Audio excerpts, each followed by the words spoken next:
Hi friends, welcome to Pavis life style. இன்றைக்கி நம்ம சேனலில் ரொம்பவே யூஸ்ஃபுல்லான வீடியோ தாங்க பார்க்க போகிறோம்.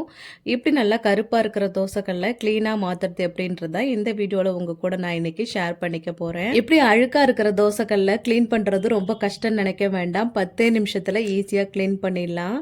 நல்லா சூடாக இருக்கக்குள்ளே க்ளீன் பண்ணோம்னா அந்த ஓரத்தில் கருப்பாக இருக்கிறதெல்லாம் ஈஸியாக க்ளீன் ஆகிடும். நீங்கள் தோசை சுட்டதுக்கு அப்புறமோ அப்படி இல்லைன்னா சப்பாத்தி சுட்டதுக்கு அப்புறமோ சூடாக இருக்கக்குள்ளே க்ளீன் பண்ணிங்கன்னா உங்களுக்கு ஈஸியாக இருக்கும். நான் வீடியோக்காக இப்போ ஸ்டவ்வை ஆன் பண்ணிவிட்டு உங்களுக்கு சூடாக இருக்கக்குள்ளே செஞ்சு காமிக்கிறேன். நல்லா கிடுக்கி ஒன்று இப்போ வச்சுட்டு டைட்டாக பிடிச்சிக்கோங்க. நல்லா சூடாக இருக்கும் இல்லையா, அதனால் டைட்டாக பிடிச்சிட்டு தோசை திருப்பி வச்சு இப்படி ஓரத்தெல்லாம் நல்லா எடுத்து விட்டுருங்க. எடுத்திங்கன்னா சூப்பராக உங்களுக்கு ஈஸியாக க்ளீன் ஆகிடும். உங்களுக்கு எந்த பக்கம் க்ளீன் ஆகணுமோ அந்த பக்கத்தில் சூடு இருக்கிற மாதிரி பார்த்துட்டு நல்லா க்ளீன் பண்ணிங்கன்னா ஈஸியாக க்ளீன் ஆகிடும். தோசை திருப்பிக்கு பதிலாக நீங்கள் கத்தி கூட வச்சு க்ளீன் பண்ணிக்கலாம். நல்லா ஈஸியாக க்ளீன் ஆகிடும்.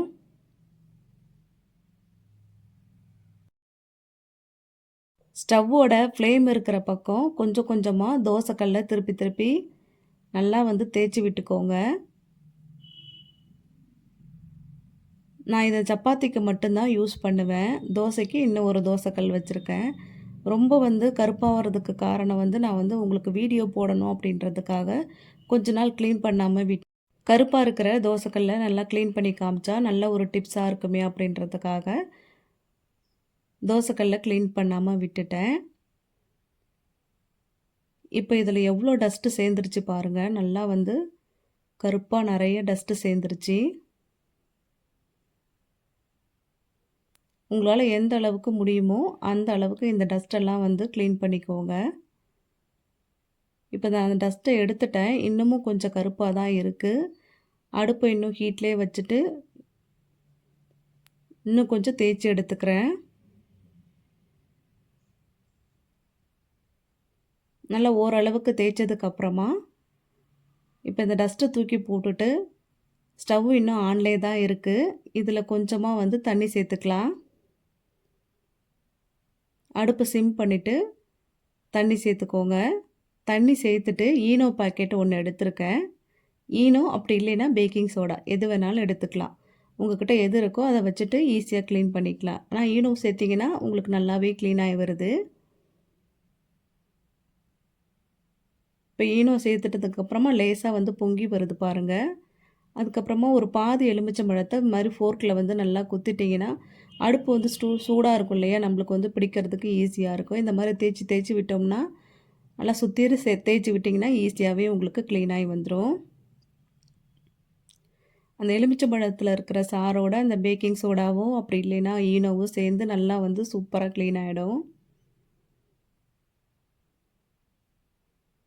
அடுப்பு இப்போ ஆன்லேயே தான் இருக்குது. இது மாதிரி ஒரு 2 நிமிஷத்துக்கு செஞ்சுக்கோங்க.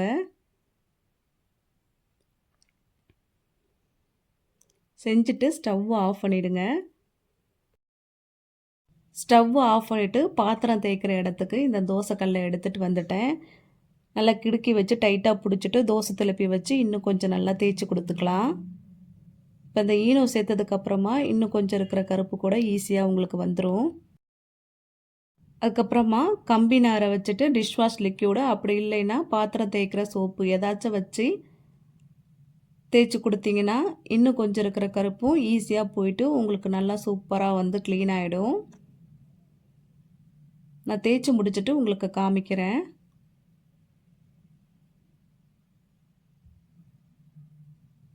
நல்லா தேய்ச்சிட்டு இப்போ உங்களுக்கு வாஷ் பண்ணிவிட்டு காமிக்கிறேன். எந்த அளவுக்கு க்ளீனாக இருக்கு பாருங்கள். எவ்வளோ கருப்பாக இருந்தது. நிறைய பேர் தோசைக்கல் கருப்பானதுக்கப்புறம் க்ளீன் பண்ணுறதுக்கு ரொம்ப கஷ்டம் நினைப்பீங்க. அவங்களுக்கு இந்த டிப்ஸ் ரொம்பவே யூஸ்ஃபுல்லாக இருக்கும். இனி கருப்பாக இருக்கிறது ரொம்ப கஷ்டம் நினைக்க வேண்டாம். 10 நிமிஷத்தில் ஈஸியாக க்ளீன் பண்ணி எடுத்துடலாம். முக்கால்வாசி கருப்பாக இருக்கிறது நம்ம அடுப்பில் வச்சு க்ளீன் பண்ணப்பயே சீக்கிரமாகவே போயிடும். அதுக்கப்புறம் ஏதாவது ஒரு பாத்திரம் தேய்க்கிற இதை வச்சு அந்த ஈனோ போட்டோம் இல்லையா, அதிலே முக்கால்வாசியும் க்ளீன் ஆகிடும்.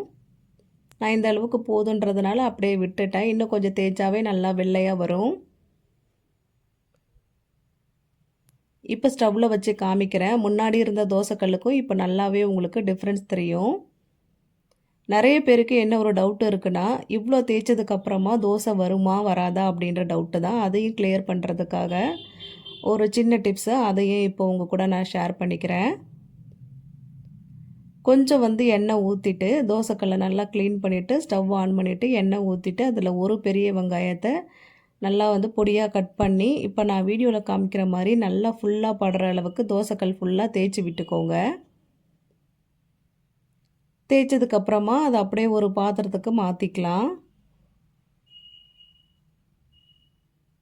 இப்போ இந்த வெங்காயத்துலேயே என்ன பண்ண போகிறோன்னா, ஒரு முட்டையை உடச்சி ஊற்றி ஃபஸ்ட்டு ஆம்லேட் போட்டுட்டு அதுக்கப்புறமா நீங்கள் தோசை ஊற்றுனீங்கன்னா ஈஸியாக உங்களுக்கு வரும். அதுக்காக அந்த வெங்காயத்துலேயே ஒரு முட்டை கொஞ்சமாக உப்பு சேர்த்துட்டு நல்லா அடிச்சுட்டு இப்போ ஆம்லேட் ஊற்றி காமிக்கிறேன். தோசைக்கல்ல கழுவுனதுக்கப்புறமா இந்த மாதிரி வெங்காயம் போட்டு தேய்ச்சிட்டு அதுக்கப்புறமா நீங்கள் தோசை ஊற்றுனீங்கன்னா உங்களுக்கு சூப்பராக வரும்.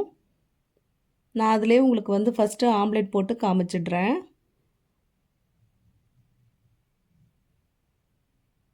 இப்போ இதில் முட்டையை நல்லா உடச்சி ஊற்றிட்டு இதுக்கு மேலே கொஞ்சமாக மிளகுத்தூள் போட்டுட்டு திருப்பி எடுத்து போட்டிங்கன்னா உங்களுக்கு சூப்பராக ஈஸியாக ஆம்லேட் நல்லா வருது.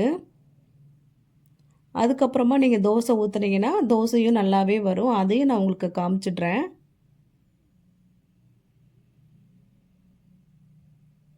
இப்போ ஒரு பக்கம் வெந்ததுக்கப்புறமா திருப்பி போட்டு உங்களுக்கு நான் முழுசாகவே உங்களுக்கு வீடியோவில் அப்படியே காமிக்கிறேன். ஏன்னா எந்த டவுட்டும் இருக்கக்கூடாதுன்றதுக்காக வீடியோவை ஃபுல்லாகவே உங்களுக்கு காமிக்கிறேன். இப்போ ஆம்லேட்டை எடுத்துகிட்டு உங்களுக்கு நெக்ஸ்ட்டு தோசை ஊற்றி காமிக்கிறேன். ஒரு துணி வச்சு நல்லா தொடச்சி எடுத்துட்டு அதுக்கப்புறம் தோசை ஊற்றிக்கலாம். தோசை நல்லா மெலிசாவே ஊற்ற வரும். நல்லாவே மெலிசா ஊற்றிக்கோங்க.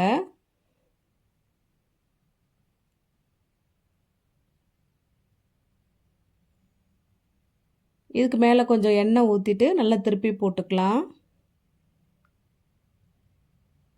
திரும்ப தோசை வர்றதுக்கு கஷ்டமாக இருந்துச்சுன்னா ஒரு ஆனியனை நல்லா கட் பண்ணிவிட்டு கத்தியோ அப்படி இல்லைன்னா ஃபோர்க்கோ வச்சு நல்லா தேய்ச்சி கொடுத்தீங்கன்னா எண்ணெய் ஊற்றி அதுக்கப்புறம் திரும்ப திரும்ப நீங்கள் தோசை ஊற்றுனீங்கன்னா சூப்பராக வரும். இப்போ நான் திருப்பி போட்டுட்டேன். நல்லா உங்களுக்கு ஈஸியாக வருது பாருங்கள். நான் உங்களுக்கு ஃபுல்லாக காமிக்கணும், நிறைய பேருக்கு டவுட்டும் இருக்கும். இவ்வளோ தேய்ச்சதுக்கப்புறமா தோசை வருமா அப்படின்றதுக்காகவே இந்த வீடியோவை ஃபுல்லாக காமிச்சிக்கிறேன். இந்த டிப்ஸு உங்களுக்கு ரொம்பவே யூஸ்ஃபுல்லாக இருந்துச்சுன்னா லைக் ஷேர் பண்ணிவிட்டு மறக்காமல் பவிஸ் லைஃப் ஸ்டைலுக்கு சப்ஸ்கிரைப் பண்ணி சப்போர்ட் பண்ணுங்கள். Thanks to all.